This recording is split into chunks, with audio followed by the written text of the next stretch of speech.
श्री शिवाय नमस्तु भयम। दोस्तों, जैसा कि आप सभी लोग जानते हैं कि 3 फरवरी 2026 यानी मंगलवार को पड़ रही है फाल्गुन मास की कृष्ण पक्ष द्वितीया तिथि। और दोस्तों, यह वह तिथि है जो फाल्गुन मास में पड़ने वाली सबसे बड़ी तिथि है, क्योंकि ये मंगलवार के दिन पड़ रही है और इसका बहुत ही बड़ा और विशेष महत्व होता है।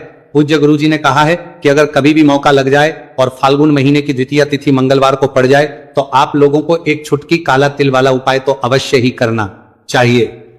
इन दोनों का संयोग बहुत ही कम आता है।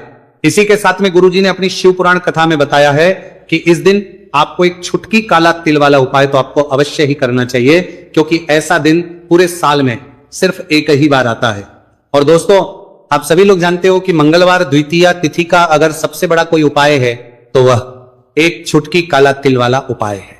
तो दोस्तों, मंगलवार द्वितीया तिथि के दिन आप लोगों को इस एक छुटकी काला तिल वाला उपाय को जरूर करना है।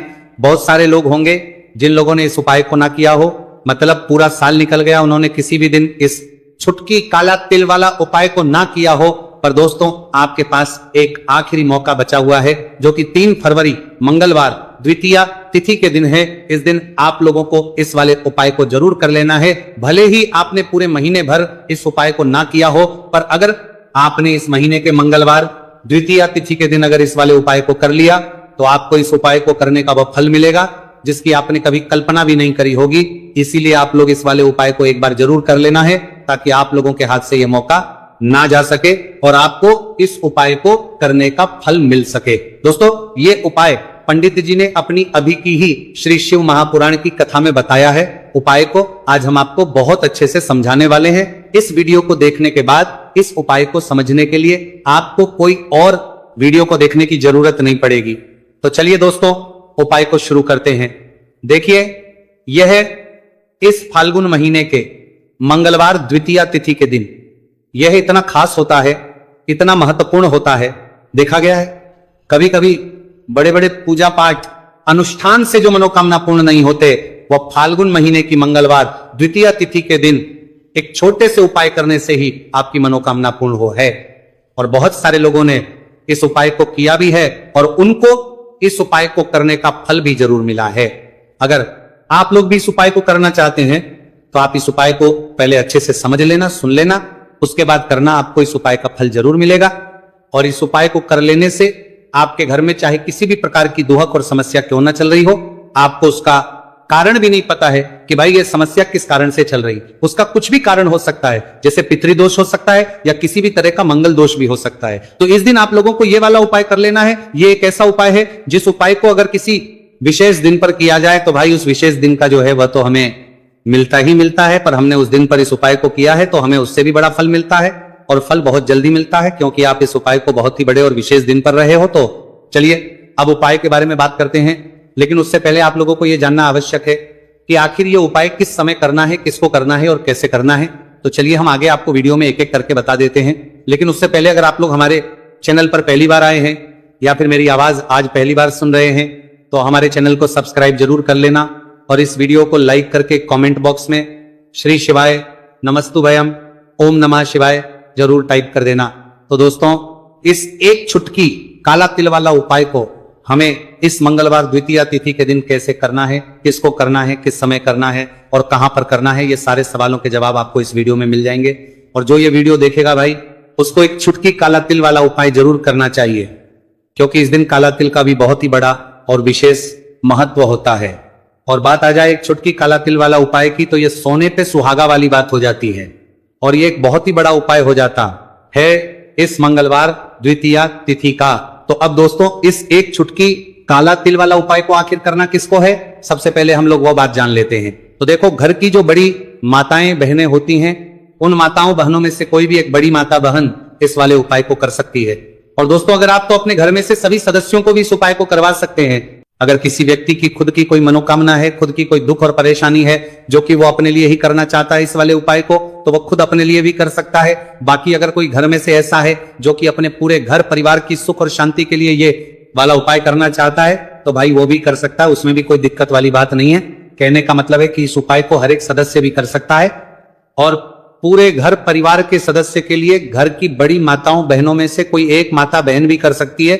माताएं बहनें अगर घर में उपस्थित ना हो या वो ये वाला उपाय ना कर पा रही हो, तो फिर घर का कोई बड़ा सदस्य भी इस एक छुटकी काला तिल वाला उपाय को कर सकता है, चाहे फिर वो पुरुष ही क्यों ना हो, उसमें कोई भी दिक्कत वाली बात नहीं है। उसके बाद में दोस्तों जो अगला प्रश्न निकल आता है वो ये आता है इस उपाय को लेकर कि आखिर इस उपाय को हमें किस समय करना है, सुबह के समय करना है कि शाम के समय करना है। तो देखो इस वाले उपाय को आप लोग सुबह के समय भी कर सकते हो और शाम के समय प्रदोष काल में भी कर सकते हो। अब अगर आप पूछो कि भाई सबसे उत्तम समय कौन सा रहेगा इस एक छुटकी काला तिल वाला उपाय को करने का, तो हम आपसे बस यही कहेंगे कि इस उपाय को आप सुबह के समय करेंगे तो ज्यादा बेहतर होगा। बाकी अगर प्रदोष काल शाम के समय भी करेंगे तो भी अच्छा होगा, उसमें कोई भी दिक्कत वाली बात नहीं है। तो अब दोस्तों जो अगली सबसे बड़ी और महत्वपूर्ण बात आती है वह यह आती है कि सुबह अगर हम उपाय को करेंगे तो हमें कितने बजे से लेकर कितने बजे तक के बीच में करना है, और शाम के समय प्रदोष काल में करेंगे तो हमें कितने बजे से लेकर कितने बजे के बीच में करना है। तो देखो सुबह जितनी जल्दी हो सके आप उपाय को करने की कोशिश करना, कि अगर किसी कारणवश लेट भी हो जाओ, थोड़ी देर भी हो जाए, तो 10 या 11 बजे तक भी आप उपाय कर लेना, पर 12 बजे से ज्यादा देरी ना हो, ठीक है, इस बात का ध्यान रखना। उसके बाद में दोस्तों अगर शाम के समय प्रदोष काल की बात करें, प्रदोष काल का जो समय होता है वो शाम के 6 बजे से शुरू हो जाता है। मतलब शाम के 6 बजे से लेकर 7 बजे के बीच का जो समय होता है, यह समय प्रदोष काल का समय होता है। तो आप उपाय को 7 या 8 बजे के बीच में भी कर सकते हो। मतलब शाम के 6 बजे से रात 8 बजे के बीच में आप कभी भी इस वाले उपाय को कर सकते हो, उसमें कोई भी दिक्कत वाली बात नहीं है। देखिए यदि आपके जीवन में संकट बहुत ही अधिक चल रहे हो, समस्याएं बहुत ही अधिक चली हो, एक एक रूप खर्च करने आपको बस ओढ़ रहा है, भूमि से जुड़ी हुई कोई भी समस्या हो, या फिर आपके विवाह से जुड़ी हुई कोई भी समस्या हो, या आपके व्यापार से जुड़ी हुई कोई भी समस्या हो, तो आपकी यह सारी समस्या इस मंगलवार द्वितीया तिथि के दिन समाप्त होने वाली है। तो चलिए दोस्तों जानते हैं उस विशेष उपाय के बारे में। देखिए इस वीडियो में हम पूज्य गुरुजी द्वारा बताए गए 3 बहुत ही चमत्कारिक उपायों के बारे में जानेंगे। देखिए ये जो उपाय है आपके जीवन से दुर्भाग्य का तो अंत करेंगे ही, साथ ही साथ यदि आपके जीवन में धन की समस्या चल रही है तो वह सभी भी आपकी समाप्त हो जाएंगी। देखिए गुरुजी ने बताया है कि जब भी मंगलवार द्वितीया तिथि का दिन पड़े तो हमें कर्ज मुक्ति के लिए कुछ उपाय करने चाहिए। इसी के साथ हमें धन प्राप्ति, भूमि से जुड़े कार्यों और विवाह के लिए भी उपाय करने चाहिए। तो चलिए दोस्तों जानते हैं गुरुजी द्वारा बताए गए सबसे पहले उपाय के बारे में। देखिए यह उपाय विशेषकर उन लोगों को करना है जिनकी भूमि से जुड़ी कोई भी समस्या चल रही हो, यानी कि उनकी भी जमीन से जुड़ी हुई समस्या चल रही है, यानी कि जो लोग मकान खरीदना चाहते हैं, या फिर उनका खेत से जुड़ा कोई भी केस चल रहा है, या फिर जिनके भी विवाह में विलंब हो रहा है, या फिर जिन भी लोगों के जीवन में कर्ज बहुत ही अधिक बढ़ने लगा है, कर्ज जो है वह चुका नहीं पा रहे हैं, तो गुरुजी ने कहा है कि ऐसे लोगों को यह उपाय करना चाहिए। देखिए इस उपाय के लिए आपको थोड़े से काले तिल ले लेने हैं। देख आपको मात्र 1 चुटकी काले तिल ले लेने हैं। इसी के साथ में आपको थोड़ा सा शहद ले लेना है। फिर सबसे अंत में आपको 1 लोटा शुद्ध जल ले लेना है। तांबे के पात्र के अंदर आपको अपने घर से शुद्ध जल ले लेना है और इन सभी सामग्रियों को आपको लेकर के पहुंच जाना है भगवान शिव के मंदिर में। देखिए पूज्य गुरुजी ने बताया है कि इस उपाय को आप सुबह से लेकर के शाम तक किसी भी समय में कर सकते हैं। देखिए मंदिर पहुंचने के आप जो काले तिल लेकर के गए थे उनमें आपको थोड़ा सा शहद लगा लेना है। देखिए आप जो शहद लेकर के आए हैं उस शहद में आपको ये काले तिल अच्छे से डुबो देना है, और शहद से युक्त ये जो काले तिल हैं इन्हें आपको शिवलिंग पर अर्पित कर देने हैं, या फिर आपको शिवलिंग के चारों तरफ अच्छे से काले तिल का लेपन कर देना है। पूज्य गुरुजी ने बताया है कि लेपन करते समय यदि आपके जीवन में कर्ज से जुड़ी समस्याएं चल रही हैं, लेपन करते समय आपको आर्यन मुक्तेश्वर महादेव का स्मरण करना है, या फिर आपके जीवन में विवाह से संबंधित या फिर जमीन से संबंधित कोई भी समस्या चल रही है तो फिर आपको मंगलेश्वर महादेव का स्मरण करना है। इसके बाद जो आप जल लेकर के आए हैं उसे आपको धीरे धीरे शिवलिंग पर अर्पित कर देना है, तथा आपको लगातार शिव महापुराण के मूल मंत्र श्री शिवाय नमस्तुभयम इस मंत्र का जाप करते रहना है। पूज्य गुरुजी ने बताया है कि सिर्फ एक मंगलवार द्वितीया तिथि यह उपाय करके देखना, और आप स्वयं देखेंगे कि 2 से 3 महीने के अंदर आपके जीवन से जुड़ी हुई जो भी समस्याएं हैं बस सभी समस्या बहुत ही जल्द महादेव की कृपा से दूर होने लगेगी। तो दोस्तों इस प्रकार से आपको यह पहला उपाय ना है। अब हम जानते हैं दूसरे विशेष उपाय के बारे में। देखिए इस उपाय के लिए आपको एक प्यारी सी बेलपत्र ले लेनी है। इसी के साथ में 1 लोटा शुद्ध जल लेना है तांबे के पात्र के अंदर, और इसी के साथ में आपको थोड़ा सा शहद ले लेना है। देखिए मंगलवार का दिन है, और मंगलवार द्वितीया तिथि के दिन यदि हम शहद का उपाय करते हैं तो इससे महादेव हमसे बहुत ही अधिक प्रसन्न होकर के हमारी मनोकामना को परिपूर्ण करते हैं। देखिए दोस्तों, यदि आपको बेलपत्र नहीं मिल पाती है तो आप भगवान शिव के शिवलिंग पर जो बेलपत्र छड़ी हुई होती है उसे शुद्ध जल से धोकर के उसका उपयोग कर सकते हैं। तो इन सभी सामग्रियों को आपको भगवान शिव के मंदिर में लेकर के पहुंच जाना है। गुरुजी ने कहा है कि इस उपाय को भी आप सुबह से लेकर के शाम तक किसी भी समय में कर सकते हैं। देखिए, मंदिर पहुंचने के बाद आपके पास जो एक बेलपत्र है और बेलपत्र की जो सबसे बड़ी वाली पत्ती होती है और उसकी जो चिकनी साइड होती है उस पर आपको अच्छे से शहद का लेपन कर देना है। यानी कि बेलपत्र की बड़ी वाली पत्ती पर, पूरी ही पत्ती पर अच्छे से शहद लगा देना है। अब देखिए, ये जो बेलपत्र है इसे आपको अपने सीधे हाथ की हथेली पर रखना है और आपके जो भी कार्य अटक रहे हैं, देखिए बहुत से लोग ऐसे होते हैं जो अपने नौकरी को प्राप्त करने के लिए सालों से तैयारी करते हैं लेकिन उनको नौकरी नहीं प्राप्त हो पाती है। बहुत से ऐसे लोग होते हैं जो बहुत ही मेहनत करते हैं, धन भक्ति के लिए बहुत अधिक प्रयास करते हैं लेकिन फिर भी उनको धन प्राप्त नहीं हो पाता है। तो गुरुजी ने बताया है कि जब भी आपको अपने कार्यों में सफलता ना मिले तो फिर आपको मंगलवार के दिन इस उपाय को अवश्य करना चाहिए। देखिए, अब आपको जिस भी कार्य में सफलता प्राप्ति करनी है उस कार्य को सफल बनाने के लिए आपको महादेव से प्रार्थना कर लेनी है और फिर ये जो एक बेलपत्र है इसे आपको भगवान शिव के शिवलिंग पर अर्पित कर देनी है। देखिए, बेलपत्र की चिकनी साइड जिस पर आपने शहद लगाए है वो शिवलिंग से स्पर्श रहेगी और इसकी जो डंडी है वो आपको जलाधारी की ओर रखनी है। इस प्रकार से आपको यह बेलपत्र अर्पित कर देनी है।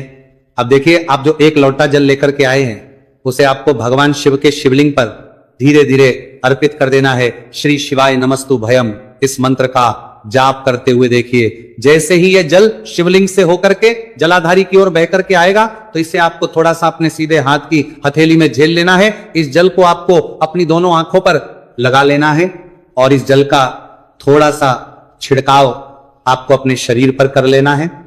पूज्य गुरुजी ने बताया है कि जब भी हम मंगलवार के दिन शहद वाली बेलपत्र शिवलिंग पर अर्पित करते हैं तो इससे हमें महादेव हर कार्य में सफलता प्राप्त करवाते हैं। यदि हमें अपनी मेहनत करने के बावजूद भी पर्याप्त मात्रा में सफलता नहीं मिल पा रही है तो गुरुजी ने कहा है कि आपको मंगलवार द्वितीया तिथि के दिन यह चमत्कारिक उपाय अवश्य ही कर लेना है। अब दोस्तों, हम जान लेते हैं गुरुजी द्वारा बताए गए तीसरे विशेष उपाय के बारे में। देखिए, इस उपाय के लिए भी आपको मात्र एक लोटा शुद्ध जल ले लेना है तांबे के पात्र के अंदर। फिर इसी के साथ में आपको एक प्यारी सी बेलपत्र ले लेनी है। बेलपत्र आपको ध्यान रखना है कि कैसे भी कटी हुई, खंडित नहीं होनी चाहिए। अब देखिए, मात्र 2 सामग्री लेकर के आपको भगवान शिव के मंदिर में पहुंच जाना है। पूज्य गुरुजी ने बताया है कि यह उपाय विशेषकर उन लोगों को करना है जिनकी कोई भी विशेष मनोकामनाएं जो कई दिनों से परिपूर्ण नहीं हो पा रही है, चाहे वो विवाह से संबंधित हो, नौकरी से संबंधित हो, व्यापार से संबंधित हो, चाहे किसी भी प्रकार की मनोकामना है जो परिपूर्ण नहीं हो पा रही है तो उसके लिए आपको यह उपाय करना है। देखिए, इस उपाय को भी आप सुबह से कि शाम तक किसी भी समय में कर सकते हैं। देखिए, मंदिर पहुंचने के बाद सबसे पहले तो आप बेलपत्र लेकर के आए हैं, उसे आपको अपने सीधे हाथ की हथेली पर रखना है और आपको महादेव से प्रार्थना करनी है कि हे मेरे महादेव, मेरी ये जो मनोकामनाएं बहुत दिनों से अधूरी है, मैंने कई प्रकार के उपाय कर लिए हैं, कई प्रकार के व्रत कर लिए हैं लेकिन अभी तक मेरी मनोकामना परिपूर्ण नहीं हो पाई है। तो उस मनोकामना को परिपूर्ण करने के लिए प्रार्थना करनी है और यह एक बेलपत्र आपको शिवलिंग पर अर्पित कर देनी है। देखिए, बेलपत्र की जो चिकनी साइड है वो शिवलिंग से स्पर्श रहेगी और इसकी जो है वो आपको जलाधारी की ओर रखनी है। इस प्रकार से आपको यह बेलपत्र अर्पित कर देनी है। इसी प्रकार से आपको यह बेलपत्र अर्पित करनी है। अब देखिए, आप जो एक लोटा शुद्ध जल लेकर के आए हैं इसे आपको धीरे धीरे शिवलिंग पर अर्पित कर देना है। इस मंत्र का जाप करते हुए देखिए, जल अर्पित करते हुए आपको कम से कम 11 बार श्री शिवाय नमस्तु भयम या फिर ओम नमः शिवाय इस मंत्र का जाप कर लेना है। पूज्य गुरुजी ने बताया है कि जो भी व्यक्ति 3 फरवरी मंगलवार द्वितीया तिथि के दिन शिवलिंग के सामने इस उपाय को करता है तो उसकी जो भी मनोकामना है वह महादेव की कृपा से निश्चित ही परिपूर्ण हो जाती है। तो दोस्तों, यह थे पूज्य गुरुजी द्वारा बताए गए कुछ बहुत ही खास उपाय। अगर आपको जानकारी अच्छी लगी हो तो वीडियो लाइक करिएगा। मिलते हैं फिर एक नए वीडियो के साथ। श्री शिवाय नमस्तु भयम।